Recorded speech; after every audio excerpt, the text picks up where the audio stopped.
bom dia, muito boa noite. Na verdade, a gente está gravando agora de noite.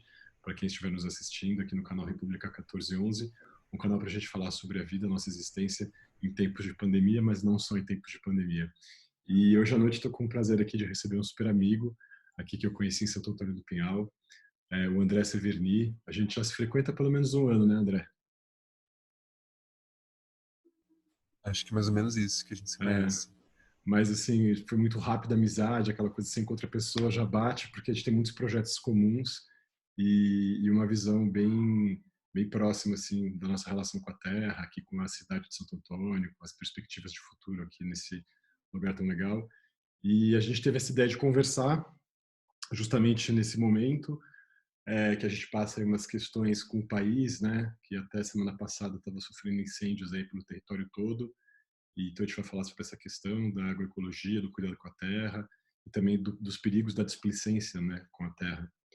E também aproveitar para falar da incursão aí do André no mundo da política, mas a gente vai trazer esse tema aí quando tivermos a desenvolver alguma questão em relação ao nosso trabalho, nossa afeição com a terra. Então, André, queria que você se apresentasse, cara, falasse aí do seu percurso, como é que você chegou aqui em Santo Antônio, como é que é a sua história aí com essa terra que você cuida aqui na região.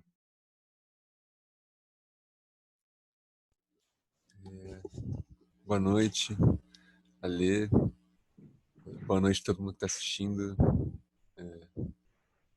E, pô, a gente se conheceu falando de agrofloresta, né? A gente se conheceu falando de planta, falando de agricultura, né? Foi esse o Exatamente. elo, assim, que nos uniu, né? Primeiramente. Exatamente. E que ainda traz também muitas interações, assim, boas, né? Bom, eu sou o André Seveni. Eu sou agricultor aqui em Santo Antônio do Pinhal fazem 6 anos. Eu sou nascido em São Paulo, mas eu rodei bastante por aí. Cresci no interior de São Paulo, no Vale do Ribeira, numa cidade chamada Piaí.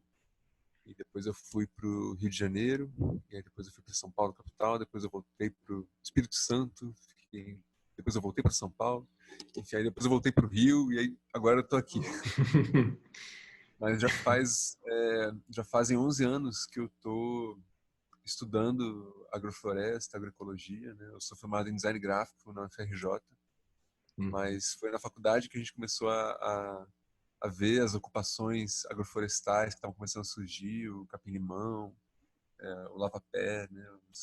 Algumas ocupações que o pessoal começou a fazer na Ilha do Fundão e plantar ali, e eu comecei a ver aquilo e falei, opa, isso é interessante, né? Uhum. E muito também pela questão política, assim, de, tipo, olha, tá difícil o aluguel, tá difícil pensar no sonho da classe média, né? E eu quero ser artista, eu não quero ficar também tendo que, Ficar né, refém do ficar trabalho de refém um do sistema. salário. Uhum. Putz, como é que eu vou fazer para ser artista nesse mundo, né?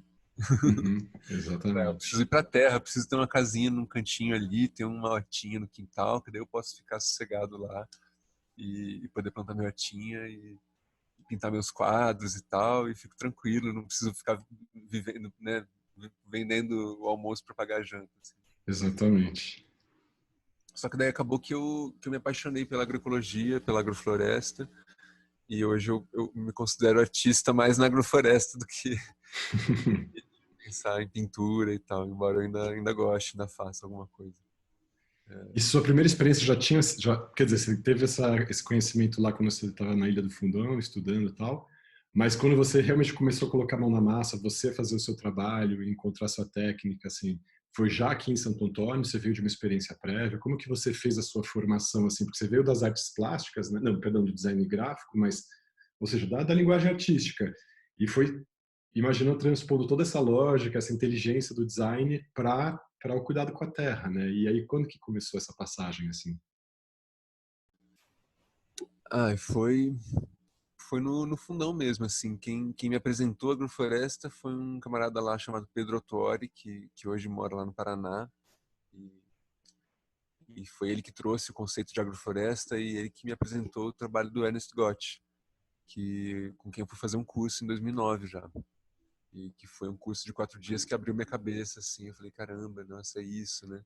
E para mim juntava muita coisa, assim. Juntava uma visão uma filosofia, uma visão também um tanto, né, uma espiritualidade em relação também à natureza, com uma visão também muito pragmática, política, né, de materialidade, né, o que sustenta a nossa vida, né, do alimento que a gente produz, do solo onde a gente está, né, e a questão também artística, né, de pensar como que a gente pode, a gente modular isso, né, como um jardim, né, como a gente age também esteticamente, né, Exato, exato. nessa plantio. Então isso tudo me chamou a atenção, me encantou e desde então estou nessa.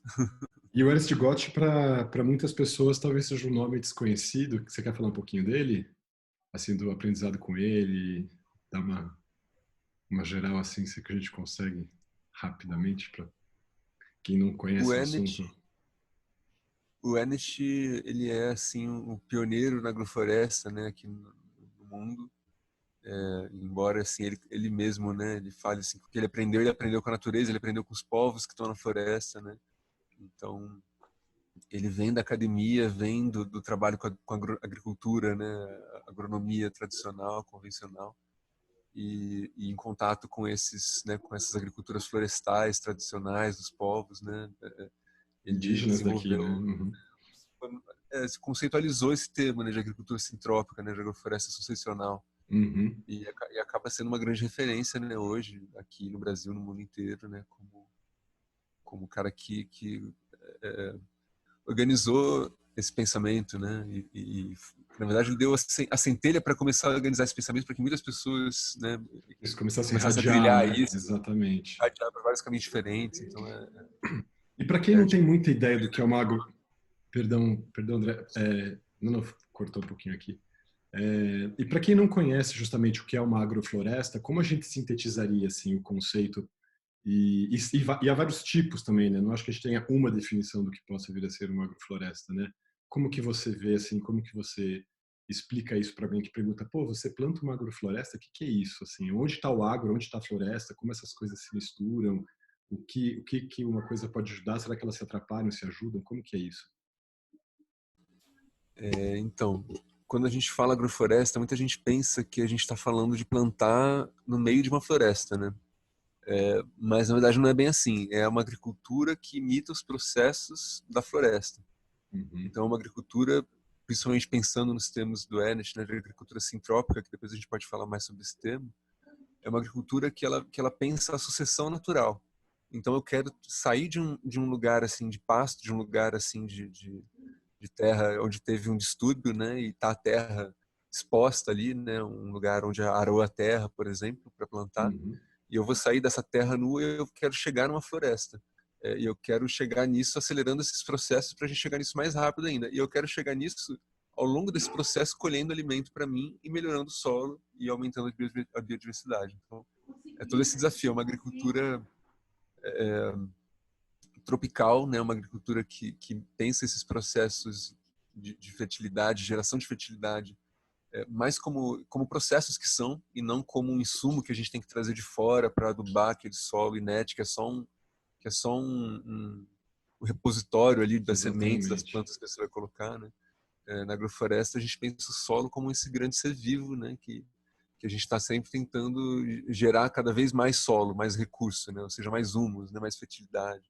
E que vão sustentar outras vidas também, né? Outras animais, de toda a ordem, mamíferos, pássaros, né? Uma série de outros seres que também se beneficiam desse ecossistema todo instalado, né? Não é um sistema que expulsa a floresta e tenta criar um limite claro entre aqui começa a agricultura, aqui acaba, aqui começa a floresta, né?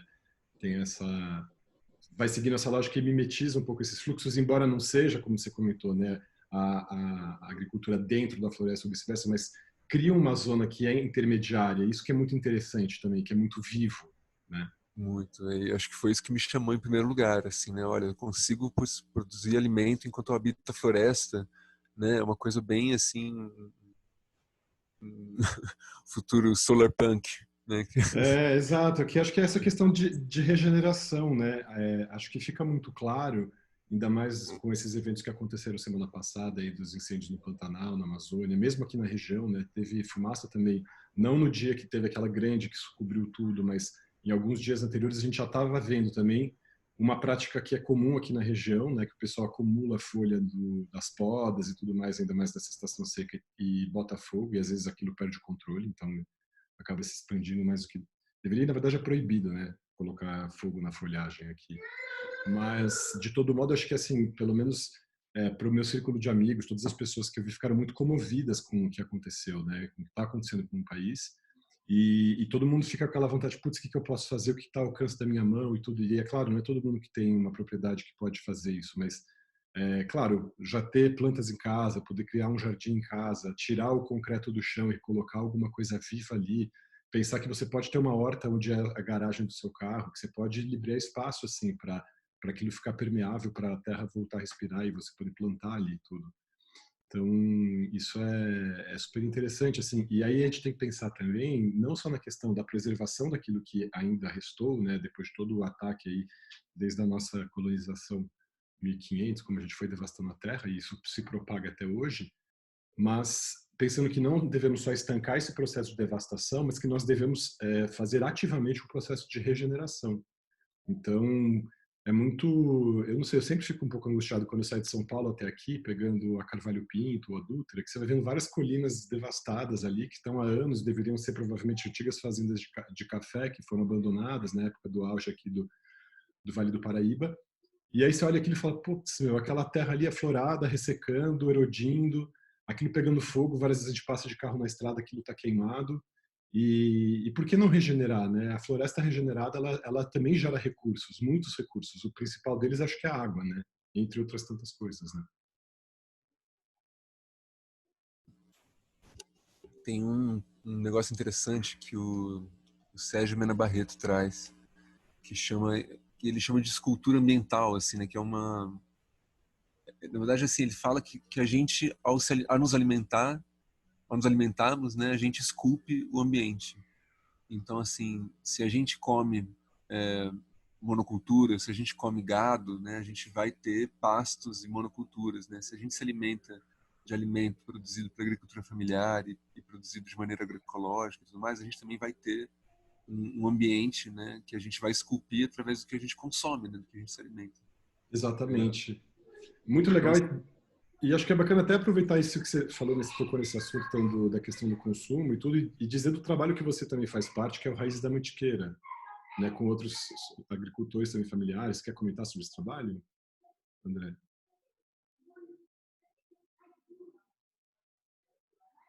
estava com o Isso. microfone desligado. É. Desculpa. Imagina. Então, a gente pensa nesses circuitos curtos de produção e consumo, né? Para a gente Uhum. poder favorecer o pequeno produtor, né? A agroecologia principalmente, mas também pensando no pequeno produtor que é convencional e que a gente também tem que chegar junto para também pensar numa transição, porque a academia é dominada pela agricultura convencional, pelas grandes indústrias, né? Do agronegócio, né? Dos venenos defensivos, Uhum. né? E das sementes também transgênicas e tudo mais. Então ela domina a academia, domina o Estado, né, a estrutura de produção mesmo, mercado. Então, E de um mas certo o modo até o orgânico senso comum, André, fazer um comentário, porque tem muita gente que acha, por exemplo, que agora com a devastação do Pantanal, certamente alguns grileiros vão começar a plantar ali, como liberaram, né, cana-de-açúcar, milho, coisas nesse sentido, exatamente, e pasto, soja talvez. E aí tem muita gente que acha assim, que a soja é para fazer comida para pessoa vegetariana, vegana, como se fosse culpa dos veganos vegetarianos o excesso de soja, né, dessas produções de monocultura. E as pessoas não sabem que a soja é usada para alimentar o gado, para forçar o gado a crescer excessivamente com excesso de músculo e tudo mais. Então, que na verdade a cultura da soja ela está totalmente ligada à pecuária e justamente a esse padrão alimentar que o mundo não vai comportar. Né? Se a gente continuar nessa toada, não vai ter território no mundo para colocar tanto boi. Né? e é isso, pensar que o agronegócio não produz alimento, o agronegócio produz commodity, né? Eles não chamam nem de carne, eles chamam de proteína, né? Exatamente. Soja também é commodity, assim. Por isso que a gente está também agora com esse preço do arroz exorbitante, né? Porque a gente está tratando o que é um alimento da cesta básica como commodity, né? Uhum. Não está Sim, dando a devida importância para isso, assim. Mas a gente tem que pensar que no Brasil quem alimenta a população é a agricultura familiar, né? Que é de base, exatamente. camponesa mesmo, tradicional, né, de pequena propriedade, né? E que ocupa, se eu não me engano, eu posso estar falando o número, mas acho que é 20%, não é, do território? É 20% do agricultura. território e são 80% do número de propriedades, né? Exatamente. Para Produzem ver a 70%. disparidade entre a proporção entre o tamanho das terras e o número de proprietários, né? Isso, e emprega muito mais gente, né? Produz muito mais, se a gente for pensar, é muito mais produtiva do que a agricultura de grande Uhum. extensiva, assim, né? Sim. E se a gente for pensar também em questão de técnicas e tudo mais, a agrofloresta ainda é mais produtiva, né? Do que a agricultura convencional, mesmo na agricultura convencional orgânica, né? Se a gente for pensar. Exatamente. Tanto Então, pela diversidade, né, vamos dizer assim, de produtos que vão sair daquele hectare ali que você está plantando, né, e pela qualidade daquilo que vai sair também, né. Porque você vai utilizando cada extrato, né, as pessoas pensam que basta ter a terra coberta, assim, não tem problema, contanto que a terra esteja coberta, nem que seja por uma plantinha de 10 centímetros, está tudo certo. Eu já ouvi gente falando disso também em relação à questão do plantio de soja no cerrado e tudo mais. E, inclusive, investidores estrangeiros que falavam isso, pessoas que eu conheci, que tinham essa ideia. E você fala assim, mas como que a pessoa pensa que você pode substituir uma floresta de 20, 30 metros de altura por um plantio de 30 centímetros e achar que você vai conseguir ter a mesma oferta de produtos daquele lugar, daquele território? É claro que não, né? Uma agrofloresta, você estratifica e você tem produtos que saem de cada extrato do solo, né? De 30 centímetros, de meio metro, de 1 metro, árvores frutíferas, quer dizer, você tem toda uma gama de diversidade, né? e ao final de cada processo você tem uma geração de recursos também de um solo melhorado, né, de uma fertilidade, uma Exatamente. biodiversidade, do enraizamento também mais profundo também das árvores que vão favorecendo, né, os mananciais e, né, a penetração da água nos lençóis. Agora, uma coisa interessante da gente pensar é que assim a agricultura historicamente ela sempre teve um limite que era o limite do metabolismo da natureza, o limite do sol, das estações, Uhum. né? Sim, E a gente extrapolou esse limite quando a gente chegou nessa era, né, do petróleo, né, e dos combustíveis fósseis e dos adubos sintéticos, né, que começaram sim. como compostos químicos para fazer bombas, né, para fazer venenos nas guerras e que E depois que, foram transformados em equipamento de uma agricultura de guerra. sim, Porque assim, na Primeira e Segunda Guerra Mundiais eles se entendeu que a agricultura, né, e que alimento também é commodity, né, é uma exatamente. commodity estratégica, né? Uhum. E então a gente começou a transferir essa lógica de guerra para a agricultura. E a gente tem hoje isso, a gente se alimenta de petróleo, basicamente, né? Porque uma boa parte dos alimentos que a gente come são sintetizados, os Um seus adubos. átomos Uhum. ali, a partir do adubo que é sintetizado a partir do petróleo, né? Petróleo. Uhum. Então, assim, a gente está indiretamente comendo petróleo. E é uma assim, isso vai além da capacidade metabólica, termodinâmica do planeta de suportar. Então a gente tem que pensar como é que a gente consegue otimizar a captação dos raios solares, a fotossíntese Uhum. e aumentar a fertilidade do solo, aumentar os recursos, sem precisar desse aporte, dessa muleta, né, Exato. externa Não, de energia, desse muito aporte que não interessante. vai ter mais, porque está acabando, o petróleo vai acabar. Então a gente tem que Uhum. pensar isso. Eu acho que no futuro não muito distante, a agricultura ecológica, né, seja orgânica, seja agroecológica, biodinâmica, agroflorestal, todas assim, as soluções, né, que a gente está achando para conseguir plantar sem usar o veneno, sem usar o adubo químico, elas vão se tornar cada vez mais baratas e mais convencionais do que o que a gente chama hoje de convencional, porque isso vai ficar Exatamente. cada vez mais caro na medida que os combustíveis fósseis e o petróleo vai acabando e esses adubos que são sintetizados a partir do petróleo também vão ficar mais escassos, né? E esses ciclos eles são regenerativos, né, da agrofloresta, então você não tem um esgotamento, pelo contrário, né, você tem nesses ciclos a cada vez uma recuperação e um acréscimo da qualidade do solo. É um ciclo positivo, na verdade, crescente, né, de cuidado com a terra, assim. E aí, eu comentar com você, estava falando desse fato, né, do uso de agrotóxicos e tudo mais, e também de estimulantes aí, das plantas que também estão baseados no petróleo. E me fez pensar numa questão que eu já levantei com vários pacientes meus no meu consultório. Não sei se é uma coincidência, eu acredito que não, mas é muito comum eu encontrar assim pacientes do sexo masculino, homens de entre 30, 40, 50 anos, tal, essa faixa de idade, com depressão. A gente vai fazer exames de rotina nessas pessoas e esses homens têm uma testosterona super baixa. E é uma coisa meio sistemática, assim, comecei a reparar, falei, gente, que coisa curiosa, assim. E eu comecei com um paciente, comentei com outro paciente, comentando com outro. Então tem várias pessoas até que vão falar assim, o doutor realmente falou isso para mim e tal. E a questão é que a gente não sabe dizer por quê. Ah, não, mas a depressão pode reduzir o nível de testosterona. Você fala assim, pode, mas aí fala assim, não, então eu tô com muito azar de pegar todos os pacientes que me procuram que estão com depressão e estão com a testosterona baixa. É muito curioso. Ou será que essa testosterona está perturbada por causa da alimentação dessa pessoa, que está fazendo com que gere esse desbalanço hormonal e traz e leva à depressão, né? Porque a baixa de testosterona no homem também é um dos ingredientes para depressão no homem. Então, quer dizer, Tem um as estudo pessoas têm interessante. não, é interessante que as pessoas também percebam que essa questão assim, que achar que é meramente o tempo que a planta vai demorar para crescer, ou vai defender a planta das pragas e tudo mais, não, isso é um reflexo no nosso corpo, na nossa libido, né, na nossa testosterona, assim, então, e no nosso comportamento também. Então, isso é super importante as pessoas terem essa clareza de que isso chega no prato, não fica ali no campo só. É interessante que você tocou nisso porque, assim, uma boa parte dos defensivos, né, herbicidas e pesticidas, etc., tem base de estrogênio, né, que é o Uhum, hormônio feminino. exatamente. Então tem essa relação, sim. Assim, eu não lembro exatamente qual foi o estudo que eu vi, mas eu lembro de ter visto algo em relação a A isso, gente assim, chama de de como esses compostos fitoestrogênios, né? Eles perturbam. Sim. Uhum, exatamente, perturba o funcionamento de várias glândulas, né? Então, e principalmente das glândulas sexuais, né? Mas o lance é que assim, a gente está perturbando tudo, né? Não só nós mesmos como espécie humana, né? Mas todas as outras espécies que se acoplam com a gente nessa coisa que se constitui esse macro-organismo, assim, né? Que a gente pertence. Uhum, Então a gente está sendo um ser, no fim das contas, inoportuno, né?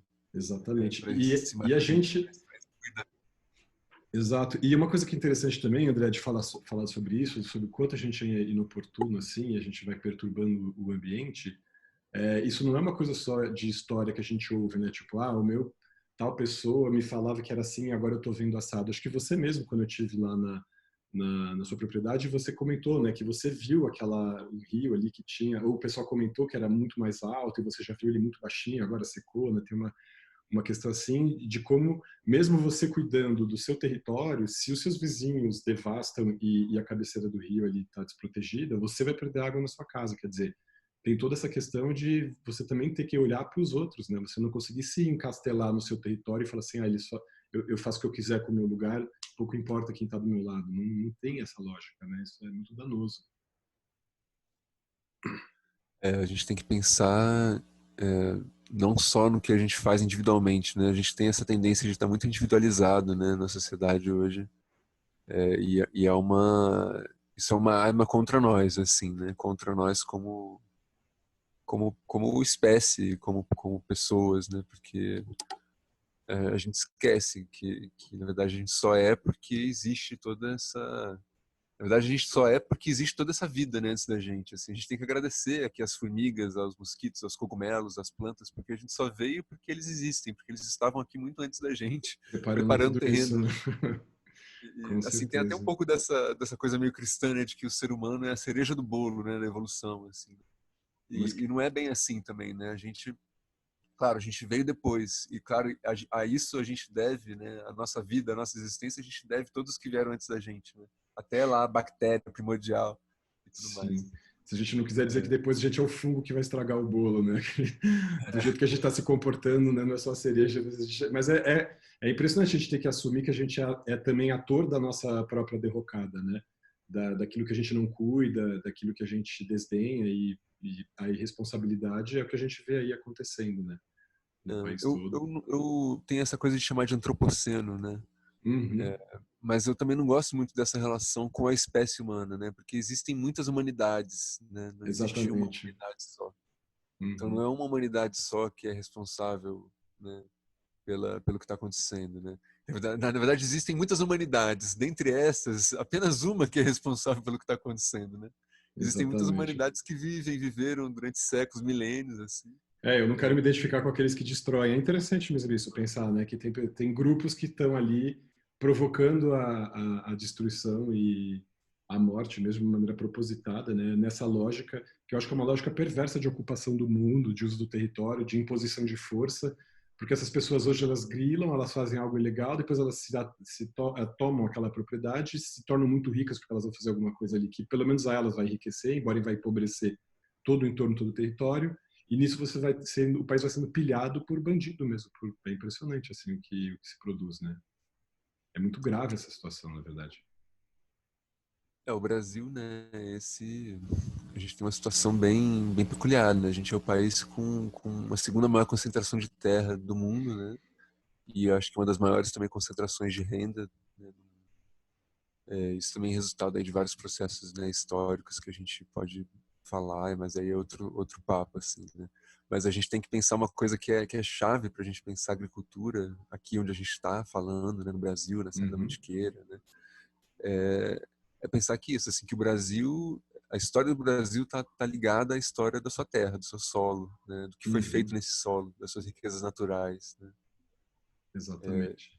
E a gente está sempre também assim com esse paradigma o paradoxo da gente ter muita riqueza e ser um país pobre, né? Uhum, Como sim. acontece com vários outros assim, que E acabam sendo explorados, né? você comentou agora, né, então, dessa questão de olhar para a Mantiqueira, assim, onde nós estamos também, né, e o que a gente pode fazer localmente. Claro, sempre com essa perspectiva de que nós estamos em rede, conectados, e que o que eu faço aqui vai influenciar positivamente ou negativamente o meu vizinho, a pessoa com quem finalmente a gente divide, né, o mundo, né, a vida. E como que você vê essa questão aqui em Santo Antônio, na Mantiqueira? Como que você vê justamente a incursão, né, que você está a fim de fazer na política e como que você vê o papel que você pode desempenhar como um vereador, já que você se lança como candidato? E acho muito interessante assim o seu movimento, né? E o que que significa isso? Da onde veio essa ideia? Qual que é o ânimo assim de fazer isso? Então, quando eu cheguei aqui, eu era bem eremita, assim, né? Minhas conexões, embora minha família já esteja aqui há muito tempo, né? Desde a década de 90, e já venha para cá também desde antes. Tem foto do meu avô aqui na década de 40, com 15 anos, em frente à Igreja da Matriz aqui de Santo Antônio. Uhum, Mas eu vim para cá há 6 anos, né? E eu cheguei aqui muito para pensando na agrofloresta e pensando nessa minha atuação diretamente na terra. Mas também comecei a ver que só isso não basta, né? Que a gente precisa começar a se organizar para além disso, né? Eu precisava me organizar para uhum, além disso, assim. Então, acho que assim esse surgimento do partido, né, que a gente formou para poder se candidatar todo mundo junto, para mim tem tem muito a ver com o que eu vim fazer aqui, né? De vir plantar. E do que eu penso para cá também, para esse lugar onde eu estou, para esse território, né? Da Mantiqueira. Assim. bem Então, legal. eu acho que isso assim, a gente tem que pensar que a gente está num maior reservatório de água mineral do mundo, né? E que a gente tem que ser responsável por isso, ou seja, ter a habilidade de responder ao que está acontecendo. Né? E o que está acontecendo Exatamente. aqui é evidente. Né? A gente está vendo especulação imobiliária, a gente está vendo o avanço, né, da construção civil, do urbanismo, né, desenfreado, né? Principalmente agora. Urbanização, não é urbanismo. Né? É, claro, não, e agora com a questão da pandemia, né, as pessoas viram como correr atrás dos oásis que sobraram aqui no estado, né? Então essas regiões ficam muito visadas e a gente está sentindo já uma pressão imobiliária bastante intensa, né? Muitas casas de pessoas que eram daqui, camponeses e tudo mais, que vendem, provavelmente porque se pauperizaram, né? Se empobreceram durante esse período de pandemia, colocaram os territórios à venda, suas casas, e aí você vê essas casas sendo substituídas por casas muito maiores, de gente que vem com dinheiro das capitais, né? Ou das cidades aqui da região, as maiores. Então, tem um processo acontecendo que a gente talvez não tenha nem a dimensão dele ainda, né? Exatamente o que está se produzindo, mas que tem a ver com esse pânico gerado na pandemia, essa necessidade que as pessoas viram de uma melhor qualidade de vida, sim. Só que a questão é como a gente pensa esse fluxo, né? Como a gente pensa essa. A gente vai começar a picar todas as fazendas da região e transformar em propriedade menor? O que é isso? Com que cuidado isso pode ser feito, qual que é a perspectiva, né? Há um plano para a cidade para cuidar dessa nova ocupação? A gente vai resistir à pressão imobiliária que vai vir pesada das grandes, que vinda das grandes cidades, desse êxodo urbano que se espera acontecer por conta da pandemia? O que você acha disso, né? Eu acho que reforma agrária aqui a gente não vai conseguir fazer ainda. Mas, mas eu acho que assim, a gente está vivendo esse processo não é de agora, né? Agora com a pandemia isso se acelerou, como tudo, Sim. né? Que estava acontecendo também está se aprofundando cada vez mais. Assim, a gente está Uhum. vendo aí aquele momento em que a montanha-russa a gente começa a descer, né? Assim, cada vez mais. Então, a gente sabe que assim, nos últimos 10 anos foram centenas de agricultores aqui da cidade que pararam de produzir, né? Que venderam as terras ou que faleceram e aí as terras são herdadas pelos filhos que dividem, vendem. E a gente vê muito, né, o forasteiro, né, chegando para cá, chegando de São Paulo, chegando de outras cidades maiores para fazer suas casas de campo e furar seus poços artesianos e fazer suas piscinas, né, e isso tudo tem um impacto assim. Então a gente tem que pensar numa justiça social e ambiental, uma justiça socioambiental. Uhum. Socioambiental se escreve junto, né? Não tem como a Sim, gente exatamente. tirar o Exato. social do ambiental, assim. A gente não é um ser separado da natureza, né? A gente tem esse pensamento de que o ser humano é separado, mas a gente não é. A gente faz parte. Muito legal. Então, Então, exatamente, como que foi essa experiência de você sair? Porque você foi de uma cidade para outra, quer dizer, saiu do interior ali do Vale do Ribeira, que era uma região muito, menos agrícola, mas mais verde, né? Muito preservado ali, né? A questão da área do Petar, ali, toda aquela parque da Serra do Mar e tal. Então, acho que tinha uma referência bem importante de Mata Virgem para você, imagino que você tinha essa referência, mas você saiu de uma capital para outra, assim, né? Você foi São Paulo, Rio, Vitória, e tal. De repente você era um rapaz citadino, assim, urbano e volta para o campo. Como é que foi essa mudança, assim? E o que isso transformou em você, assim? só fechar um pouquinho para emendar nessa coisa da justiça Ah, socioambiental. claro, perdão, perdão. Porque assim, se a gente for pensar, né? Se eu, vamos dizer, um caso concreto, né? Eu aqui tenho a água que a gente pega de uma mina. Posso ter um vizinho que agora vai começar a construir lá mais 12 chalés aqui e que de repente ele vai puxar água de um poço artesiano, né? E de repente esse poço artesiano dele vai servir para encher 2 piscinas lá e eu vou ficar sem água para poder tomar banho, por exemplo, né? Exato. Ou de repente às vezes eu estou usando água aqui para regar minhas plantas e aí o meu vizinho fica sem água para tomar banho. Então assim, a justiça, né, entre os humanos, né, ela não pode ser uma justiça normativa, né? Ela tem que ser uma justiça relativa, né?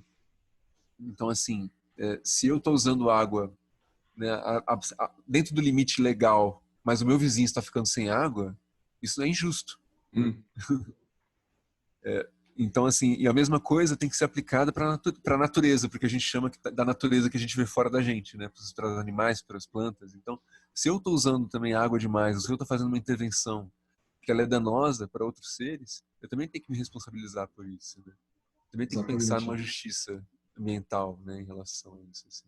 Que E deveria também ser se a a gente primeira, pensar, né? isso tem muito a ver com o que também está acontecendo agora, esses incêndios no Pantanal, na Amazônia, esse desmonte, né, das políticas de fiscalização, das políticas ambientais.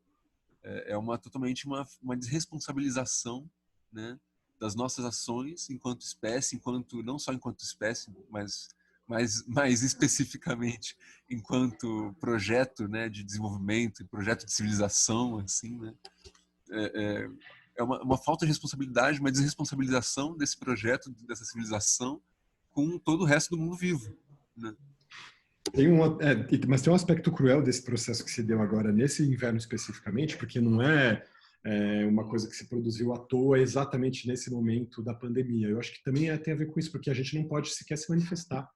Quantas pessoas angustiadíssimas, chorando, aflitas, tristes, tensas com isso, uma troca de mensagem muito intensa, as pessoas muito angustiadas, e não pode nem sequer ir para a Paulista, talvez, e sair se manifestando por causa do temor de poder pegar uma infecção gravíssima, sabe?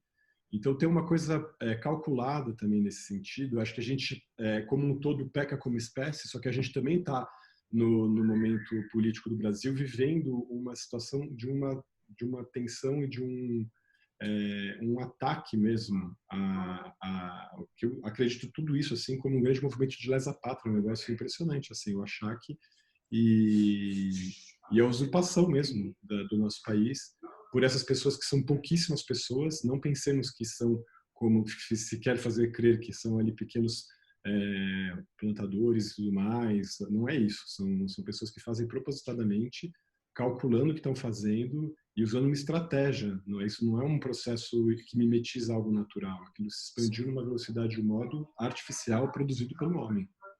A gente tem uma ideia um pouco equivocada, às vezes, por causa de uma questão de escala, né? Porque a gente não consegue ter escala do tamanho das coisas, às vezes, né? Quando a gente fala um bilionário, né? Um latifundiário, as pessoas têm esse nome, esse palavrão, assim, e imaginam lá um cara muito rico, tio Patinhas, nadando dinheiro. Uhum. Imagina lá um cara com um chapéu. Mas, assim, pensa que, assim, a nossa cidade, a área que eu tenho plantado aqui, que eu estou conseguindo viver e pagar uma pessoa para me ajudar também, plantada, tem por volta de 1 hectare. Uhum. Estou aumentando agora, a área vai chegar a 1,5 hectares em breve.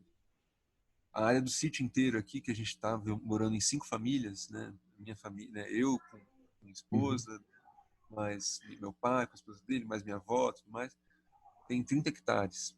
Né? O sítio é um sítio grande, um sítio Uhum. que demora para a gente poder caminhar ele inteiro. Eu não consigo caminhar ele inteiro todo mês, por exemplo. Né? Sim. Tem partes dele que eu não consigo visitar todo mês.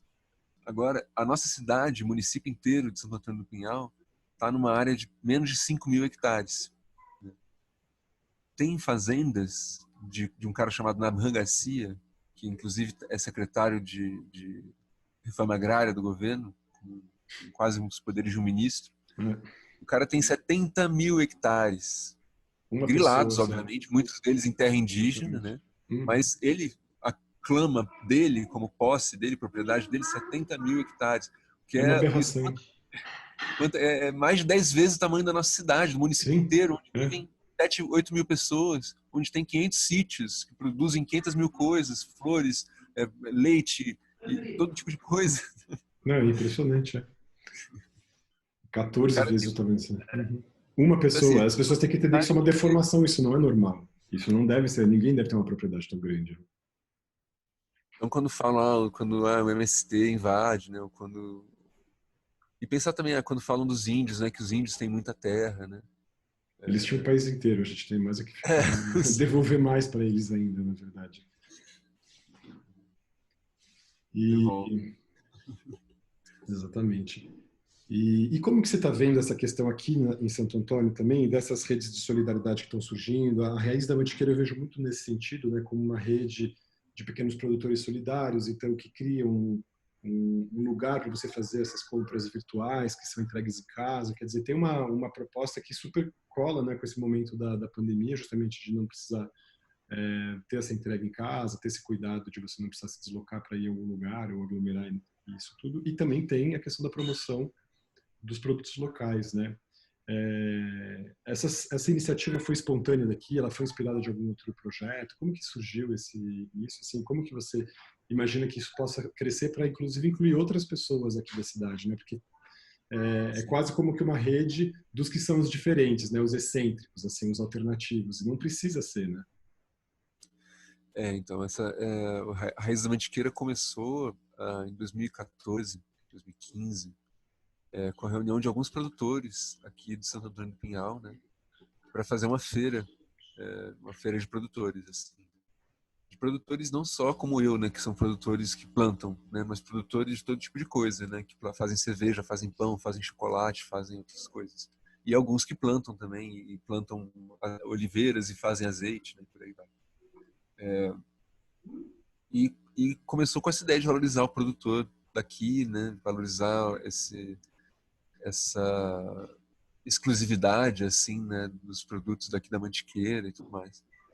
E isso estava acontecendo periodicamente, a gente conseguia fazer assim meio no improviso, né?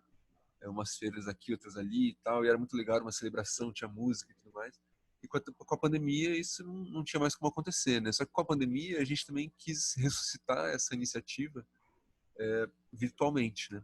E Uhum. pensando sim que a gente se inspirou muito e se inspira até hoje na Junta Local, que é uma iniciativa lá do Rio de Janeiro, que eu também como Caeté participei da primeira edição, né? E agora a gente também está em contato com eles para também muitas coisas a gente trocando figurinha, né? Porque a gente está começando esse projeto agora que começou com a pandemia, que é a feira virtual do Raízes da Mantiqueira. que é uma versão virtual dessa feira, em que a gente começou juntando os produtores e semanalmente a gente lança uma lista com os produtos, as pessoas fazem os pedidos e a gente entrega.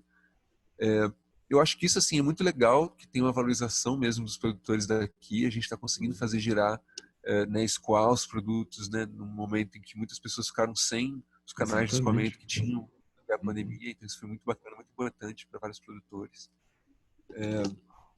Mas assim, isso é um desafio também nosso, fazer com que essa rede, né, chegue também em mais pessoas. O que é um desafio difícil, porque se a gente for pensar, a gente é pequeno, né? A gente não tem o poder de barganha que um Pão de Açúcar, que um Carrefour tem, de comprar em grande quantidade, poder vender barato. A gente está tentando fazer uma coisa colaborativa. Eu acho que a gente tem essa capacidade hoje com internet, com programação, e a gente tem que trabalhar muito para isso ainda, para poder afinar essa logística colaborativa, horizontal, para que a gente não precise ter um organismo centralizador, mas que a gente emule isso horizontalmente em várias pessoas, né, vários produtores, para que a gente consiga compartilhar a responsabilidade, assim, né, compartilhar a governança também, né, desse empreendimento coletivo assim nosso, né? E que é muito importante que aconteça, porque assim, quem controla tudo é quem controla o fluxo das coisas, né? Assim, hoje a gente tem, sei lá, um cara que controla 30% do zinco do mundo, sabe? Assim, então, tipo, tudo que tem zinco, esse cara controla o preço, sabe? Assim, o mercado é esse, né? São meia dúzia de grandes que controlam, que afunilam, né? Que fazem a ponte entre quem produz e quem consome, né? Então a gente está fazendo essa ponte entre quem produz e quem consome. Isso é muito importante. Essa estrutura é muito importante. Só que a gente tem que pensar como a gente consegue facilitar para que ela se expanda sem concentrar poder, né? E Sim. para que ela chegue também em mais pessoas, para que também que fique mais acessível para as pessoas, né? Porque muitas vezes a gente acaba vendendo coisas que são muito para turista, muita coisa para e a ideia, pelo menos a minha ideia dentro desse movimento, desse empreendimento, é que a gente consiga expandir isso também para outros públicos, para que também as pessoas daqui consigam ter acesso, né, aos produtos produzidos aqui. Exatamente. E aí a questão tem isso, assim, esse aspecto que o ideal seria que todo mundo só consumisse local, né? Mas como você falou, você usou essa palavra, né? Ah, o produto que acaba sendo exclusivo, né? E aí a gente ainda vive essa dinâmica, né? Entre aquilo que é tão raro e tão delicado e é feito com tanto apreço, tanto tem um método ali específico, um produto, ingrediente local e tudo mais, que aquilo acaba ficando precioso e aí vira o produto de elite, né? Vai para um preço inacessível que outras pessoas não podem consumir e talvez outras pessoas não conhecem o método, o modo como isso aquilo se prepara, quer dizer, as elitizações vão acontecendo em muitos âmbitos, né? Como desconstruir isso, né? Como dar acesso tanto às técnicas, aos saberes e aos produtos, né? É um desafio, assim, o que acontece hoje aqui é que eu conheço, já ouvi essa história, assim, de produtores aqui convencionais, tradicionais também, que já plantam há gerações, levarem lá a sua Kombi cheia de tomate para vender no mercado aqui no Vale, né? E quando chega lá, vem um caminhão daqueles com 15 eixos lá do Rio Grande do Sul, carregado com Exatamente. toneladas e toneladas de tomate, vendendo a um terço do preço, né? Exato. Então o cara, ele putz, né? É uma coisa, é um dilema É muito do difícil, né? sistema de produção que a gente está. Uhum, Onde exato. quem tem uma capacidade produtiva menor acaba sendo espoliado do seu trabalho por quem tem uma capacidade produtiva maior, né? Tem uma transmissão de valor, assim, uma transferência de valor, né? Dos sistemas menos produtivos para os sistemas mais produtivos. Então é difícil a gente pensar assim, porque a gente quer ser produtivo, mas a gente não quer ser extensivo, né? E Uhum, a gente quer poder chegar também no produtor local, mas a gente também quer chegar com um preço bom. Então, exatamente. É muito mas assim, difícil. aqui a gente tem que pensar que o que acontece é que muitas vezes o produtor sai daqui e vai vender lá no Vale, e depois o cara dono no mercado aqui vai comprar lá no Vale e traz aqui para cima de novo. Então, assim, tem vários atravessamentos que não precisavam ter. E a gente poderia fazer, Exatamente. E esses pensar jeito de intermediários cada vez pegam uma parte e injetam um preço ali no produto, né? A coisa vai. tem um sistema muito legal que eu acho que é um sistema do futuro, assim, para a gente pensar a segurança alimentar a nível local, que é chamada CSA, que são as comunidades que sustentam a agricultura. E funciona assim. Vamos dizer, você ou né, a gente tem aqui os nossos filhos estão numa escola, né? E a gente se conhece e tal, somos os pais ali dos filhos, não sei o quê. E aí a gente quer ter uma alimentação mais saudável, tudo mais, então a gente se compromete com um ou mais agricultores de financiar a produção deles. É como se a gente se tornasse co-produtor, né? A gente não é Sim, mais um você se consumidor. alimenta daquilo que ele vai, exatamente. Então você Então a mantém a gente cadeia faz assim, viva, porque o seu dinheiro vai manter o trabalho dele e a comida que ele produz vai manter você vivo, né? a gente faz um acordo do tipo assim, a gente faz uma média, né, anual, digamos, do que vai ser produzido, quais são os custos, principalmente de mão de obra do que vai ser produzido, e a gente fecha um valor mensal. Então, assim, todo mundo mensalmente deposita aquele valor para aquele agricultor, e aquele agricultor vai ter segurança que aquele valor vai entrar no final do mês, independente de ter produção ou não ter produção. E a gente vai ter segurança que tudo que for produzido dentro daquele lugar que a gente delimitou vai ser para a gente. Então, no fim das contas, acaba saindo melhor para os dois lados. Para os O dois agricultor vai ter um lados. preço, vai ter uma estabilidade, vai conseguir vender as coisas por um valor melhor, no fim das contas, né, se ele fosse vender no Claro, mercado.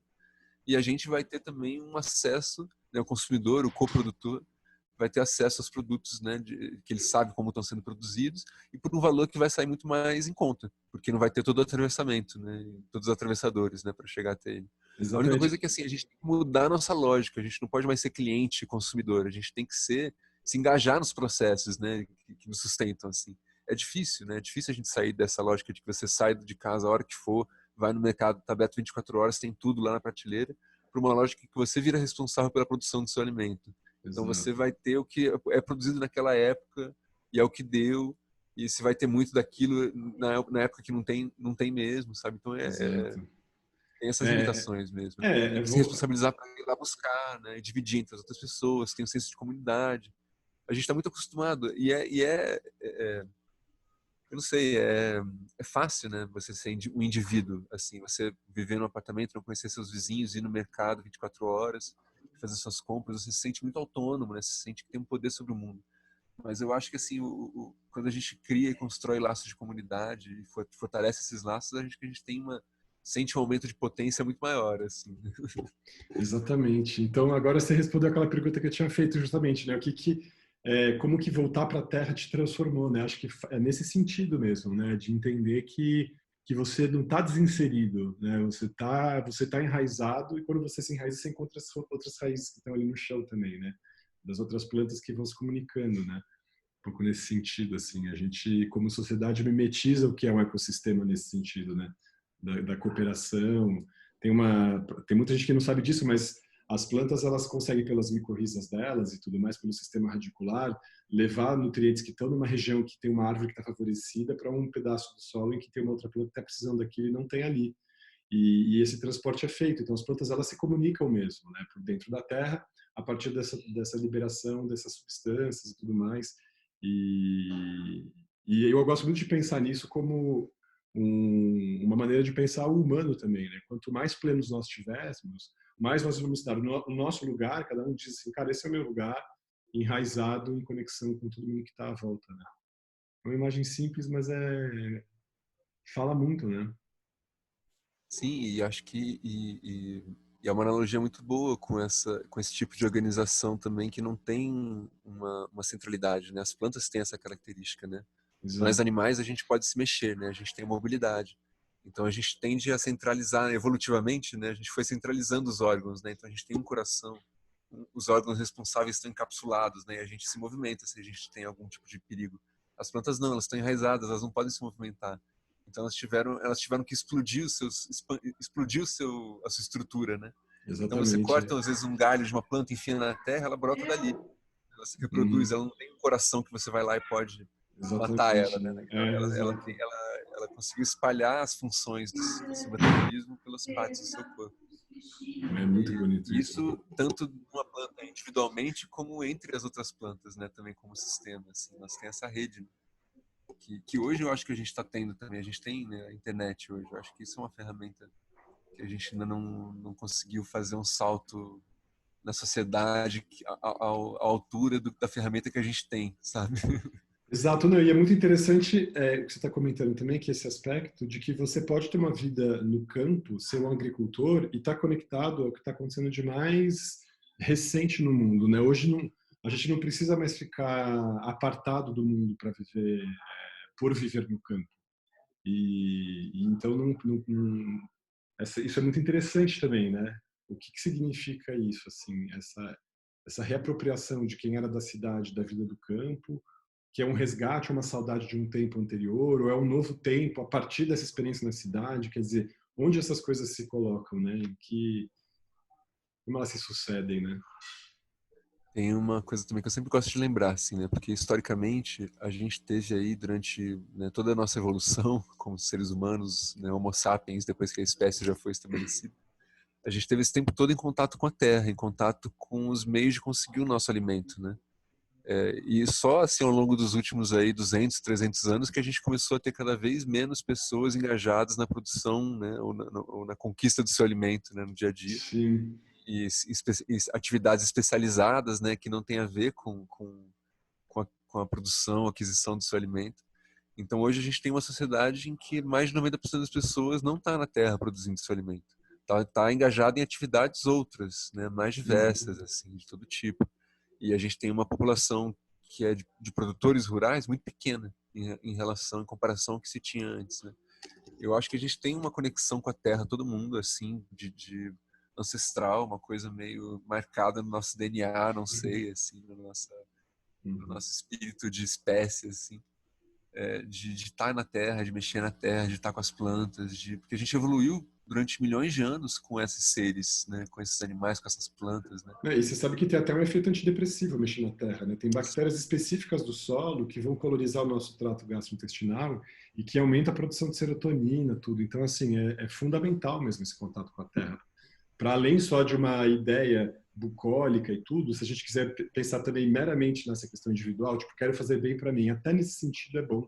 Porque pôr a mão na terra lhe faz produzir substâncias que combatem a depressão, por exemplo, né? Só para dar um exemplo aqui. Eu acredito que hoje, com o que a gente está vendo aí, que a gente vai encarar daqui nos próximos 40, 50 anos de mudanças climáticas né, e assim, os solos férteis estão se desgastando muito rapidamente, né? E com as mudanças climáticas a gente tem um regime de chuvas que não está mais tão regular, então vão vir secas, vão vir enchentes, e assim, a produção de alimentos vai ficar comprometida, né? Então eu acho que a gente vai ver também um êxodo, né, urbano, assim, na medida que as pessoas começarem a ver que, olha, não tem como, né, levar comida para a cidade, assim, é um gasto de energia muito grande para você trazer uma laranja lá sabe, do Paraná e levar lá para o Recife, sabe? E por aí vai, né? Assim. Então acho que as pessoas vão começar a perceber isso por uma necessidade, né? Não porque é legal, não por moda, mas como tudo assim vai ser por necessidade, porque a comida vai ficar cara. A gente viu na greve dos Exato. caminhoneiros, né? Há Exato. uns 3 anos atrás, aí 4 anos atrás, que que assim uma semana dos caminhoneiros parados, né? O preço dos alimentos disparou, né, nas capitais, Exatamente, assim, porque nas grandes não existe cidades. essa distribuição fácil, acessível e a alcance da mão ali, como a gente pensa, né? Você está numa cidade com 20 milhões de pessoas, são 20 milhões 40 milhões de braços ali tentando pegar o seu quinhão, né? Dessa lógica completamente maluca, né? Que vai A recolher gente tem que alimentos a pensar, quilômetros de distância, né? a gente tem que pensar que não tem alternativa ao petróleo para o estilo de vida e estilo de sociedade que a gente tem hoje, assim, para o nível de gasto energético que a gente tem hoje. E a gente tem que pensar, assim, em como a gente pode pensar o bem viver, né? As pessoas terem acesso à moradia adequada, terem acesso à alimentação de qualidade, saudável, né? Terem acesso a poderem, né, ter liberdade para se educar, para poder construir comunidade, ter laços de comunidade, né?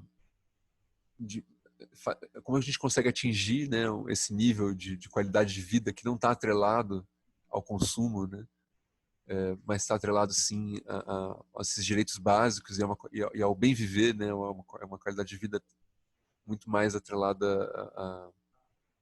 às suas relações, né, do que com os outros, com as pessoas e com a vida de uma maneira geral.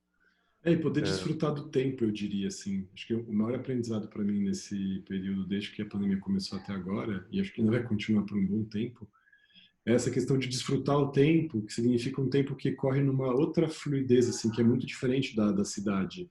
em que a gente quer tudo imediato, a gente não está acostumado com nada, a gente não sabe o tempo de maturação das coisas, porque tudo já chega pronto, maduro, crescido, polido, limpo, sabe assim? Tudo ali, a gente não entende o que significa ter uma batata desse tamanho na prateleira do supermercado, o que significa uma cabeça de alface, um ramo de alecrim, assim. Você vê aquilo ali, aquilo parece que se você plantar na segunda-feira, no domingo você colhe. E não é isso, né? Acho que a vida na Terra ela vai ensinando essa questão do tempo, das pausas. Tem pausas longuíssimas que acontecem. As plantas agora no inverno entraram em estado ali de latência, ficam semanas, meses paradas, de repente floresce tudo de uma vez. E aí você entende que é justamente para aproveitar agora que vai começar as chuvas. Então tem esse aprendizado que a gente fala agora, parece uma coisa tão banal. A gente corre muito o risco de se desconectar disso, esquecer que a nossa vida é fundada exatamente sobre essas relações. Não Sim. tem. E aí viver sem reconhecer essas relações, sem saber que o nosso alimento, aquilo que constitui o nosso corpo, a nossa carne, é fruto desse tempo, dessa maturação, né? A luz do sol que se condensa nas plantas. Eu gosto de ver as plantas também nesse sentido como estruturas tecnológicas incríveis. Eu fico vibrando assim, como aquilo é eficaz, sabe? Assim, como uma planta consegue lançar suas folhas, os seus galhos ali para pegar a luz que está ali naquele canto, ela vai lá e consegue lançar o galho ali para produzir a glicose dela, para produzir a lenha dela, para ir crescendo. E aí você vê, a gente não conseguiu. É importante lembrar que assim a fotossíntese é a responsável pela vida no planeta, basicamente pela nossa Exatamente, vida, de todos os animais, com exceção exato. de algumas microbactérias lá, de alguns seres que vivem nas profundezas do oceano, naquelas fossas de enxofre lá e pegam a energia deles a partir daquilo. 99,999% da vida no planeta depende da fotossíntese. Exatamente. Tanto é É que assim, isso, se a é a gente for. energia do sol, né? Como a gente transforma a energia do sol, complexifica essa energia em vida, né? Em Não, matéria vivente. exatamente. É tão complexo que se a gente for pensar assim, um instrumento tecnológico que a gente inventou, a humanidade inventou, vai lá, o foguete que vai levar um satélite para o robozinho para entrar em Marte. Só que não foi na mesma viagem, mas depois vão tentar levar uma planta, sabe assim? É muito engraçado a gente usar um aparato gigantesco, né, uma máquina enorme que vai ser lançada com foguete, isso aqui é para lançar uma plantinha, porque a gente não conseguiu inventar uma máquina que seja tão eficaz quanto uma planta, porque uma planta sim pode permitir a vida, e ela é uma máquina tecnológica incrível, assim. Então, também ter essa clareza é muito interessante, porque você olha para a natureza para além daquela questão de assim, a paisagem, a cena bucólica, o romantismo, e olhar para as plantas como equações matemáticas que vão se distribuindo no espaço, que têm os seus tempos, a sua lógica, a sua geometria, o modo como ela se distribui no espaço, como ela se relaciona com o tempo. Nossa, eu acho isso fascinante. E então assim é, olhar para a natureza não significa um aspecto só, né? Significa tantas coisas, inclusive isso assim, esse embevecimento, sei lá, com as relações matemáticas da natureza, assim. Vai por aí também, né? Essa coisa das sementes também é muito importante, assim, porque hoje a gente está vendo uma dilapidação também no nosso patrimônio da agrobiodiversidade, né? Então, assim, se a Exato. gente plantava 500 espécies de tomate há 100, 150 anos atrás, hoje a gente planta 5. E que Então tá você não tem nesse direito nível. de replantar se você compra uma vez o saquinho, porque a semente pertence à empresa que você tem que pagar a royalty para ela. Ou seja, você nem tem o direito de manter aquilo como produto seu depois, né? É muito crítica essa situação mesmo das É sementes, muito né? crítica, é muito perigosa, assim. Uhum. A gente está assim, apagando uma memória evolutiva, assim, uma memória biológica, né, dessas nossas relações com esses outros seres, assim. Que Uma na das verdade mais. também assim, se a gente pensar, Uhum. a gente domesticou o milho da mesma maneira que o milho domesticou a gente, né? Muito, É total. uma relação bilateral, não é unilateral, não foi assim o ser humano com a sua vontade foi lá. A gente gosta de pensar assim, mas não é assim, né? A gente também foi moldado pelo milho, pelo arroz, pela batata, né? Pela soja, que a gente está fazendo isso, fala Pela assim, será que a soja. soja está ganhando a competição? Ela nos controla a tal ponto que a gente devasta a Além de, nossa própria casa para deixá-la no lugar, assim, tipo, a soja manda além na da gente gente, né? moldar, além da gente se moldar também, evoluir conjuntamente como corpo físico, né? A gente também evolui conjuntamente como corpo de sociedade, né? Junto com esses outros seres, né? Então também sociedades que se constituem em torno do milho, em torno do arroz, em torno da soja, né? Agora. Exatamente. Mas você sabe que uma das minhas preocupações lá no meu terreno é justamente de ter muitas espécies de árvores ameaçadas de extinção, coisas nesse sentido, né, árvores em risco, árvores mais raras e tal, para criar um banco genético mesmo, ter ali um lugar que vai poder ser um ponto de dispersão, né, para a mata lateral mesmo, assim. Porque a gente olha, mesmo Santo Antônio, ela já dá muito prazer aos olhos, né? Para quem vem visitar aqui, fala, pô, que região preservada e tudo mais. Mas quando a gente vê foto de Santo Antônio nos anos 20 do século passado, era super devastado, né? Como são as colinas ali embaixo do vale ou mais para dentro quando a gente vai para Minas Gerais e tal. Isso Então, é interessante pontuar, porque tem uma coisa que as pessoas aqui erroneamente apontam, assim, como se fosse Mata a Virgem, né? culpa... Não, e Ou como não? se a culpa da falta d'água hoje fosse culpa dessa mata que está se regenerando. E que lá antigamente, quando Pelo era tudo desmatado, contrário, quando era tudo pasto, tinha água. E que hoje, por ter árvore, não tem mais água porque as árvores roubaram toda a água.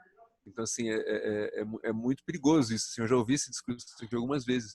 E, assim, isso desconsidera totalmente o que está acontecendo no Oeste Paulista, o que está acontecendo na Amazônia, no Cerrado, né? E assim, o nossa, tempo que demora entre você cortar uma floresta, né, e a água secar, também não é o tempo, né, de alguns anos instantâneo, poucos. exatamente. Só que E agora não foi só aqui, né? Foi também aqui na região inteira, até o Pontal de Paranapanema, a Amazônia, né? Porque são os rios também aéreos que vêm de lá, né? A chuva que que já vem não de estão mais lá. trazendo a água, com certeza. E o aquífero que está sofrendo uma redução mesmo, né? O aquífero Guarani, que é exatamente por conta da questão da devastação do cerrado, que é o maior repositor da água do aquífero, né? As raízes daquelas árvores antiquíssimas levavam a água da chuva até níveis muito profundos, que agora você não tem mais isso, né? E as plantações de monocultura, elas têm um enraizamento muito pobre. A água da chuva, ela entra muito pouco na terra. Então também Sim. isso E não você não passa o reabastece, arado todo né? ano, vai arando, vai criando aqueles pé de arado, né? Que o pessoal fala que é uma laje, né? A uns Exatamente. 40, 50 centímetros de profundidade, que impede a água de entrar, impede as raízes também de entrarem, se tem alguma, né? Ainda sobrando. Exatamente, que sobrou ali, porque geralmente a terra fica parecendo uma farinha marrom, assim, né? Fica totalmente homogeneizada, né? E, e é isso, assim, acho que a nossa conversa é para falar justamente dessas questões, André, trazer a sua experiência, trazer esse lugar mesmo muito peculiar seu, né? Desse cuidado com a terra, desse amor de reconstruir, dessa necessidade de regenerar, de entender que isso pode ser uma atividade que faz com que você viva dela, não é assim um, um dandismo, né? Não é um capricho, não, é uma postura, uma atitude, um modo de vida mesmo, assim. E porque também as pessoas podem achar que essas opções são opções para quem pode, nesse sentido, né? Como se você já fosse privilegiado, então a partir do seu privilégio você vai fazer uma coisa que parece Olha, eu excêntrica. acho eu acho que é bom pontuar, sim, porque sim, tem privilégio, né? Eu tenho privilégio de ter uma terra da minha família, tenho privilégio de ter pessoas aqui da minha família que puderam me acolher aqui, eu pude morar aqui com eles enquanto eu estava plantando, construindo minha casa, né? De pessoas que podem, que me ajudam nesse tempo. Assim, eu acho que se não fosse isso, se a gente pega uma pessoa, por exemplo, de um assentamento, né? Recém-assentada, né? Ou que está ocupando uma terra, ou que enfim, tá sozinha, com uma enxada na mão, numa terra com um capim lá, é muito difícil, nossa, é muito Sim, difícil. sem recurso a sementes, sem recurso aos serviços florestais, porque às vezes pega uma região que está devastada no entorno, então a pessoa não tem outros recursos, porque está uma região desertificada, no fim das contas, né? Sim, é irrigação, é o trabalho mesmo, né, que você tem que ter. É muitas vezes também você não saber fazer, porque também não tem assistência técnica, né, tão fácil. Então é difícil, assim, vida de agricultor. É, mas é isso, acho que a gente pode assim, tirar essa pecha também, né, de roça, né? Ah, tô na roça, tô na merda, né? É tipo, não, cara, vamos lá. A Exatamente, roça, é. produção de alimentos, a gente também tem que pensar, porque assim, não podemos confundir, né? É que a gente vive nesse país que é um grande fazendão do mundo, né? E o Uhum. pessoal acha que você tem que produzir alimento, é você ter 100 hectares de soja e usar um tratorzão lá, né? Mas não é isso. Então também valorizar o produtor, né? Pensar políticas, não tem como o produtor, pequeno produtor rural, se manter sem políticas públicas de fortalecimento da agricultura familiar, não tem como.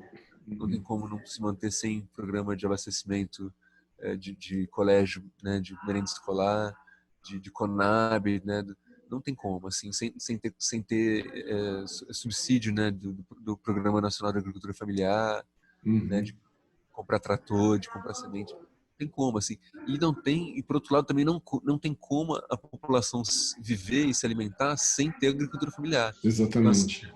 tem que ter, sim, uma organização, né, do Estado, né, das pessoas, do povo organizado, né, que seria o Estado, para poder garantir a alimentação das pessoas e poder garantir que as pessoas não passem fome. E para isso a gente precisa garantir que o agricultor tenha acesso a poder plantar, né? Isso, se o cara plantar aquela vez e não vier a chuva, ou vier uma praga, ou vier qualquer coisa, o cara tem que Tem ter a que ter garantia um, de claro, ir com para a rua, certeza. que ele não vai ter que vender a terra dele e ir para a favela, né? Uhum. Então, assim, é isso, porque daí o cara vende a terra dele, vai para a favela, e aí a terra vai vir especulação, não sei o quê, para de produzir alimento, o preço do alimento sobe também. Então, né? Exatamente, o ciclo super perverso, né? A pessoa fica escrava do próprio território, né? Muito triste isso. E é a história do Brasil mesmo, né? Como a gente vê, Mas é possível, sim. sim. Eu tenho amigos também que estão assentados no movimento sem terra, tem amigos também que estão em situações várias, assim, tem pessoas que estão começando, né? A gente começa por onde a gente pode, com o que a gente tem, com o tempo que a gente tem. Eu demorei aí 6 anos estudando isso, praticando isso, em vários lugares, morando em apartamento antes de vir morar aqui, que daí foi realmente um aprendizado também muito grande de estar aqui, morando aqui, tendo que viver disso, né? Aí é Uhum. outro assunto também, mas até então, se eu não tivesse tido toda essa caminhada de estudar, de fazer vivência, de fazer curso, eu ia chegar aqui também muito menos, com muito menos noção do que eu cheguei ainda. Sim. Não, e aí imagina quem não tem, como você falou, é verdade, tem esse privilégio mesmo, né? Quem não tem a possibilidade de poder fazer esse parênteses na vida e estudar essas coisas para poder adaptar e conhecer o método, né? E adaptar a sua produção a partir de toda essa nova lógica, assim, né? De todo esse novo pensamento, né? E para quem já está E produzindo no sistema convencional também, fazer uma transição é muito difícil, né? exatamente. Tem que ser aos poucos, tem que ser trabalhando aos poucos, não pode ter também um preconceito com a pessoa de apontar para o pequeno agricultor familiar que usa o veneno e falar, ele é o vilão. Não é. Uhum.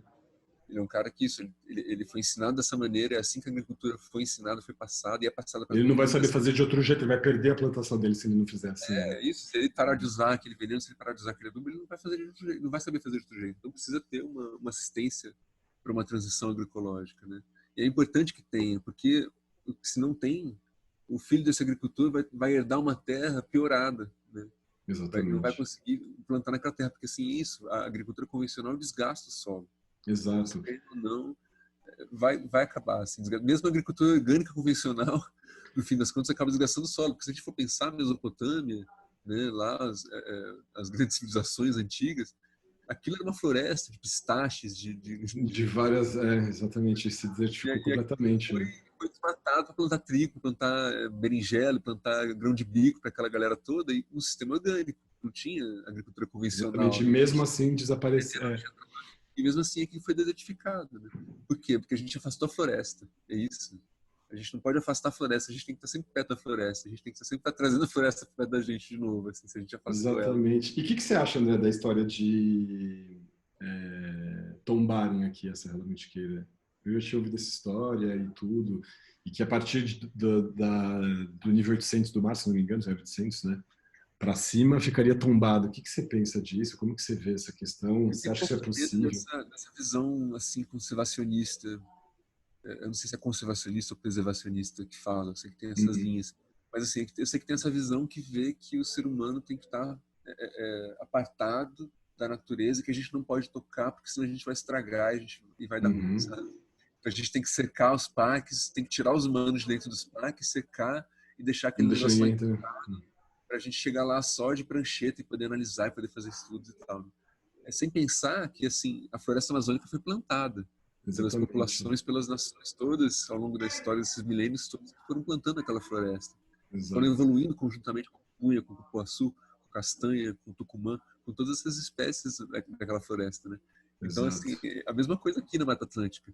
A É que a gente não gente não pode deixou rastro, a gente isolar, devastou as plantações a indígenas, né? gente, a gente matou essas culturas, a gente Exatamente, a apagou gente essas destruiu tudo, né?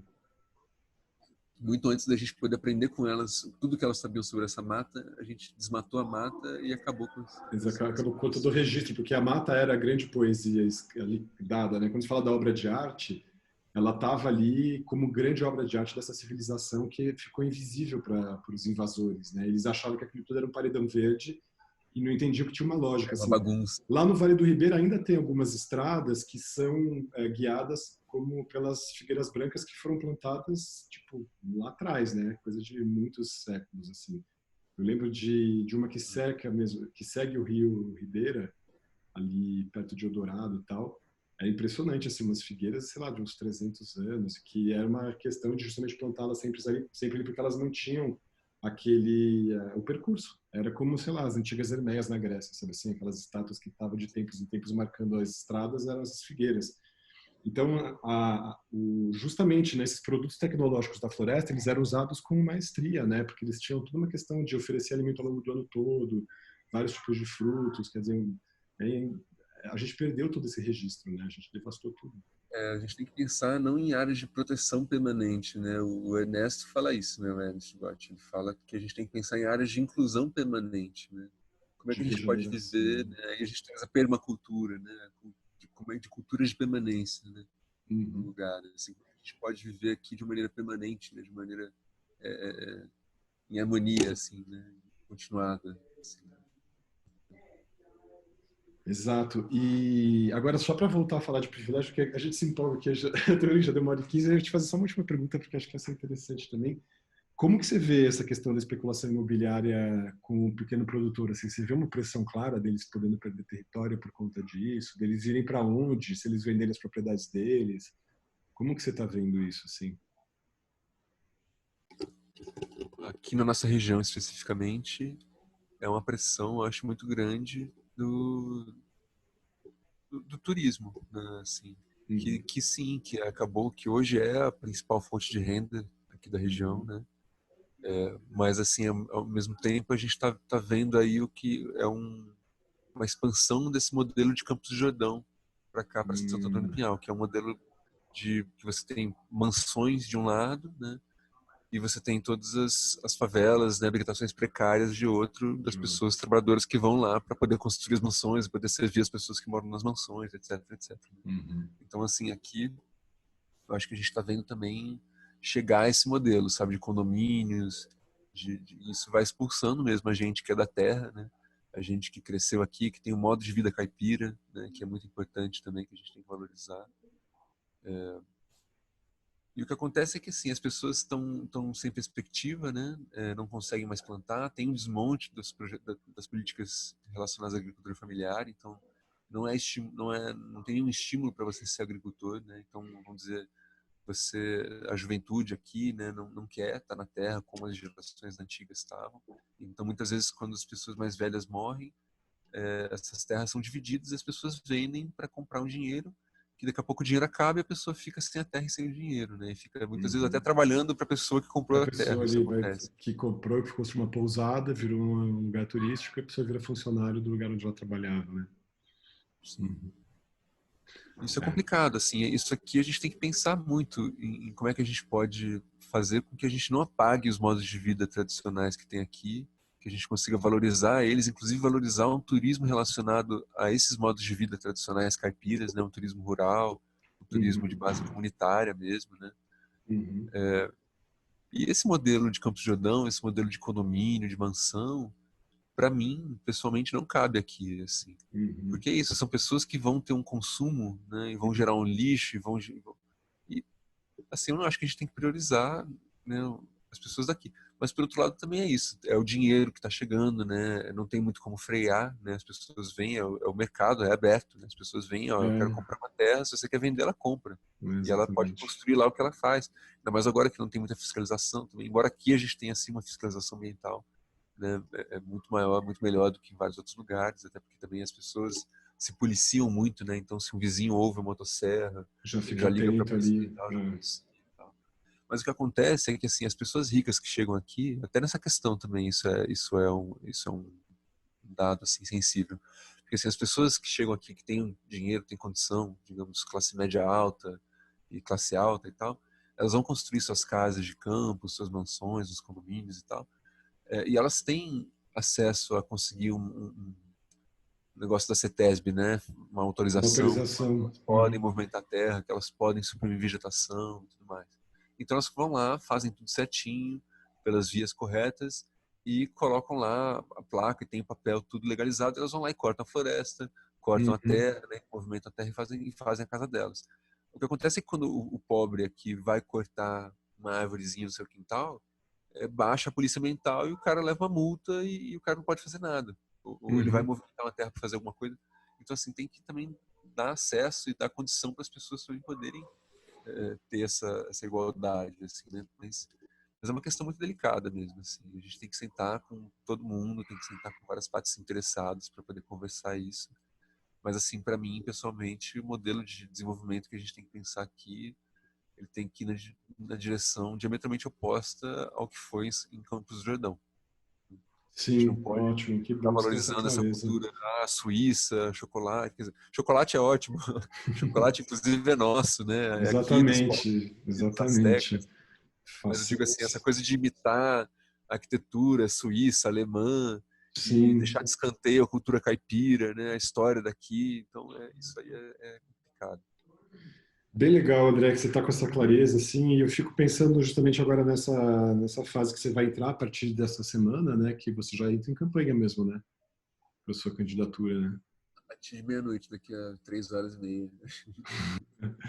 Cara, só te desejo super trabalho, muita força e tomara que você consiga despertar muitas consciências que entendam que você é um ótimo candidato e que votem em você e que você consiga estar aí ano que vem representando a gente na Câmara Deixa dos eu contar a Vereadores história um aqui. pouquinho do PDT, só para ficar Vamos lá, gravado manda aí, se bala. interessar, bota, senão também não precisa botar. Manda Mas bala. essa história toda da gente começar, da gente estar se candidatando aqui, né? Porque eu não estou me candidatando sozinho, né? Sim, Estou candidatando ótimo. com mais 4 pessoas. Exatamente. Somos todos candidatos, mas estamos todos juntos, né? Unidos num projeto comum. Acho que é bem Esses inspirado, a gente pode projetos. falar da bancada ativista, né? Que as pessoas têm alguma Sim, referência em São Paulo, né? Da bancada do pessoal. Então, mais ou menos nesses termos também, né, André? Conta aí pra gente. mais ou menos, só que tem uma especificidade, né? Porque, assim, aqui a gente começou a se reunir mais ou menos um ano atrás, preocupados com tudo que estava acontecendo, assim, né? Um ano atrás, assim, era o primeiro ano do Bolsonaro, assim, era uma coisa atrás da outra, todo dia alguma coisa, né? Agora ele está um pouco mais calmo, desde que ele tentou dar um golpe lá em maio, não deu muito certo. Mas, enfim, há um ano atrás a gente começou a se reunir para pensar a política e como é que a gente podia agir localmente, né? Para mudar as coisas dentro do que a gente podia fazer, porque a gente estava, assim, incomodado com o que estava acontecendo no Brasil, no mundo, mas a gente não pode fazer as coisas não pode fazer nada para mudar diretamente o Brasil e o mundo, né? A gente aqui individualmente, né? Mas a gente pode fazer individualmente como coletivo, se organizar e mudar as coisas aqui onde a gente está. Né? Então é aquela coisa, né? Fazer o que você pode com o que você tem no lugar onde você está. Assim. Uhum. E dessas conversas de um ano atrás, que a gente começou a juntar uma galera e pensar, putz, vamos começar aí alguma coisa, um movimento, de fazer alguma coisa aqui na cidade, pensar política e tal, já que a gente também já vinha se organizando, né, para fazer coisas pontuais, né? A gente fez o banquetaço, né, que foi uma manifestação que a gente organizou um banquete, né, fizemos comida para mais de 100 pessoas aí, vários pratos e tal, foi uma legal para trazer essa consciência, né, da consciência alimentar e se manifestar contra a extinção do Conselho de Segurança Alimentar, né, que foi extinto aí no começo do ano. E, então a gente já vinha se organizando, né, para fazer coisas pontuais. A gente pensou, bom, então vamos começar a se organizar mais sério, vamos pensar um movimento aí, vamos pensar alguma coisa mais. E aí surgiu a Rede Solidária da Mantiqueira, dessas conversas, né, que a gente se autonomiou assim como uma rede de organização comunitária, uma rede de ação direta também, para pensar ações mesmo aqui. Né? E dentro dessas conversas a gente pensou, olha, ano que vem tem eleição, e aí? Como é que a gente vai estar nessa? A gente vai estar, não vai estar? A gente vai estar fazendo ação direta paralelamente às eleições e não vamos se meter com isso? Ou a gente vai estar e é uma trincheira que a gente quer disputar também, né? É um campo que a gente quer estar atuando também. Uhum. E a gente decidiu que sim, que bom, vamos lá, né? Porque isso, querendo ou não, a política institucional ainda dita muita coisa do que acontece nas vidas da Exato. gente, né? De todo mundo. Então a gente decidiu que sim, que a gente ia lá, mas não sabíamos quem, né? Então a Martinha foi a primeira que falou: olha, eu vou, mas eu não vou sozinha. Eu posso me candidatar a vereadora, mas eu não quero estar sozinha, só se for todo mundo junto, tal, não sei o quê. Então beleza, então vamos lá, todo mundo junto. E começamos a estudar como poderia ser isso. E bom, então Martinha vai ser candidata, vai ser a nossa candidata aqui de todo mundo. Vai ser por qual partido?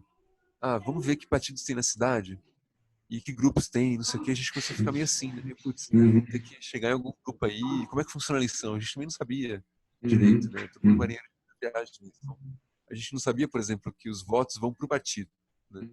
Que sim. todas as pessoas E o coeficiente que se eleitoral, né? candidatam têm coeficiente eleitoral. Então a gente pensou assim, olha, bom, a gente, de repente, colocando a Martinha, que é a nossa candidata, para disputar num partido que já existe, ela pode acabar ganhando votos para uma pessoa que vai ficar na frente dela, que de repente ideias com quais a gente não concorda, né, como grupo aqui. Exatamente. Então vamos fazer um partido nosso, né? E aí, assim, o partido que a gente acabou escolhendo, né, por vários motivos, né, estratégicos, motivos que a gente teve que todo mundo se conciliar também para poder, né, definir todo mundo isso junto, que foi um ponto assim pacífico, foi o PDT. Né? Uhum. E aí montamos o diretório do PDT, corremos atrás disso e montamos um diretório do partido, fizemos, né, a convenção municipal lá em março e estourou a pandemia, assim. Então, desde então, a gente está fazendo esse trabalho todo aí de construção partidária dentro da pandemia. Tudo 500 mil reuniões virtuais, remotas. construindo programa, né? Articulando politicamente também com as forças aqui, porque também a gente quer ocupar a Câmara, né? A gente não quis, né, lançar candidato à Prefeitura, prefeitura, né? também, Uhum, porque a gente não claro. tem essa experiência. Uhum.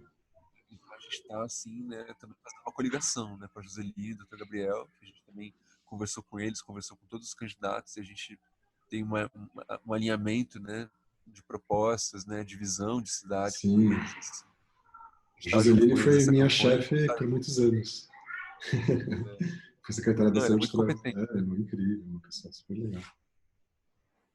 E então foi isso, assim, agora estamos aí com o PDT, estamos aí com um grupo que a gente está chamando de Mutirão, que é um slogan também para essa proposta, né, de um coletivo que se candidata. Então Uhum. somos 5 candidatos pelo PDT e como também assim a diferença da bancada ativista é que a bancada ativista é uma candidatura só com várias pessoas que estão dentro de uma candidatura só num partido maior, né, com várias candidaturas. Sim, Nós, como nós formamos o nosso partido, a gente achou por bem, por uma questão estratégica também, ter mais candidaturas, já que todas as candidaturas vão conseguir voto sim, para o mesmo projeto, exatamente. né? Para o todo, para esse projeto geral, que é muito interessante mesmo. E é muito legal uma questão, André, estava pensando agora que você estava falando, que essa é a nova política, né? Se você for pensar assim. Vocês se organizaram na base, foram procurar uma maneira de se inserir tudo bem, no esquema que tem que estar para a eleição, porque a eleição tem esse desenho partidário, não tem como não ser assim, mas que tem uma origem de baixo para cima, né? Da base, das pessoas que estão ali perto, que vão buscar, então, A gente não essa foi num cacique, né, algum que já tinha algum exatamente, partido aqui, num grupo que já estava exatamente, formado. Né? A gente falou, exatamente. E uma das montar um grupo, questões... e não é um grupo assim, não é um grupo configurado como os grupos aqui costumavam ser, e como no Brasil afora são. Né? A gente foi ver, Exato. muitas das pessoas que estão filiadas no PDT hoje aqui em Santo Antônio do Pinhal foram filiadas num churrasco lá em 2011, porque Uhum, é de praxe, assim, as pessoas, vamos, ano de eleição, ano antes da eleição, faz um churrascão aí, filia todo mundo, e depois você chama para ser vereador na época da eleição. Né? exatamente. E fica isso, o partido fica no nome, fica com alguém, né? Alguém é o dono do partido. E aqui o PDT não somos donos, né? Não tem dono, né? Somos todos donos e é um partido que a gente quer abrir cada vez mais para participação popular. Uhum, ótimo. E, e também é interessante pensar que essa eleição, a maior parte dos eleitores, eu não sei exatamente a média aqui em Santo Antônio, mas no Brasil, vai ser de jovens, na verdade. Tem muitos jovens que vão votar pela primeira vez e que vão votar pela primeira vez nessas circunstâncias todas caóticas que a gente está vivendo, né? De pandemia, de devastação, esse clima de insegurança, economia em recessão pesada, tal. E então é interessante também que os jovens aproveitem essa ocasião para se politizarem como talvez eles não tenham sido politizados ou como os pais deles não foram e que levou a esse caos que a gente se encontra hoje por essa geração que achou que não era importante saber de política, não era importante se interessar, a política só tem a ver com corrupção e tal, e não tem nada a ver com isso, né? Isso daí é uma temática dentro, mas não é, ela não se resume a isso, né? Então, acho que é interessante também pensar que como a gente está na pandemia, todo mundo confinado, e a internet virou o grande território comum, que essa eleição vai se decidir na internet, né? E com as gerações mais novas que têm acesso à internet e é onde essas coisas circulam, elas vão ser decisivas, né? Vão ser super importantes, assim, para o resultado final, né? O microfone está desligado, André.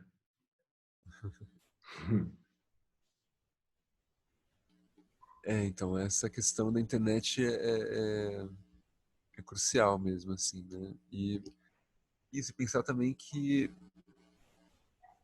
a gente está tentando desenvolver uma linguagem para se comunicar com as pessoas, assim, né? Porque a gente não conseguiu ainda, né? Assim, né, a situação, né, que está no governo hoje no Brasil, ela se elegeu através das redes sociais, através do WhatsApp, né? Mas de uma maneira espúria, né? Com muita Então, fake news, com a gente está tentando muita... aprender como é que a gente pode Roubando usar, no jogo, como jogar, só que sem como é que a roubar gente no pode jogo. jogar sem jogar esse jogo sujo, né? Sem ficar criando Exatamente. mentiras, sem ficar criando factoide. Uhum. E estamos pensando isso, assim, na verdade, a história do Boulos lá em São Paulo, do Gabinete do Amor, a gente tinha pensado no Gabinete do Amor uns 2, 3 dias antes dele lançar. A gente tinha pensado nessa ideia aqui. Porque Uhum. tem um Gabinete do Ódio aqui na cidade também, né? Que fica. Já fomos atacados aí, né? E tudo. Sim, A gente tá sim. fazendo tudo às claras, justamente, né?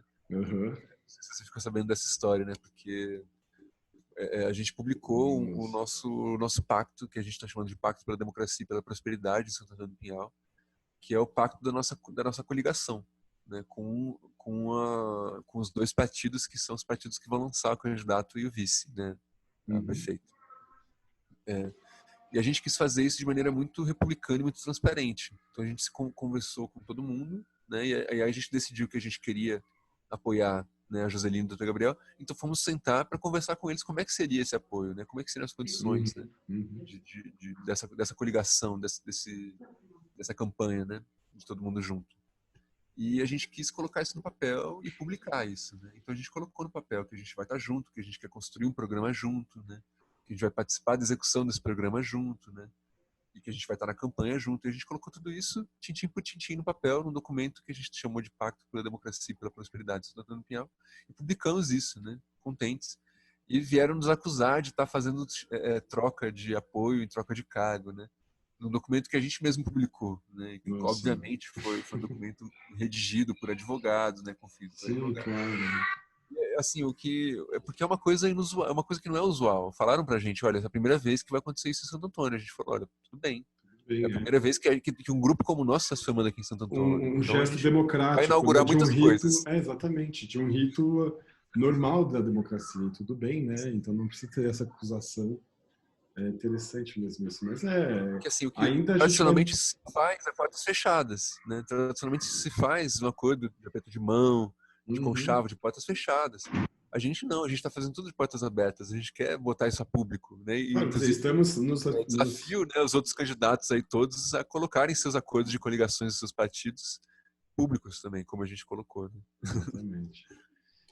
Mas é isso, assim, acho que essa eleição, mais ainda do que a de 2018, né, vai ser disputada na internet, porque agora é o espaço exclusivo, porque antes de 2018 ainda tinha o campo da cidade, vamos dizer assim, né, do espaço urbano, que agora não existe mais, o tecido está interrompido por conta da pandemia, então vai ser só pela internet mesmo. E aí vamos ver, né, como é que vai ficar essa questão das mentiras, do jogo sujo na internet, como é que vai e também que mensagem essa eleição vai passar para os dois polos políticos, né? A gente ainda está numa polarização muito intensa e essas eleições vão dar uma mensagem de como as pessoas, de qual um termômetro, né? De como as pessoas estão vendo o país e entendendo o que elas querem, né? Para si, para ir para o país, né? Sim. Cara,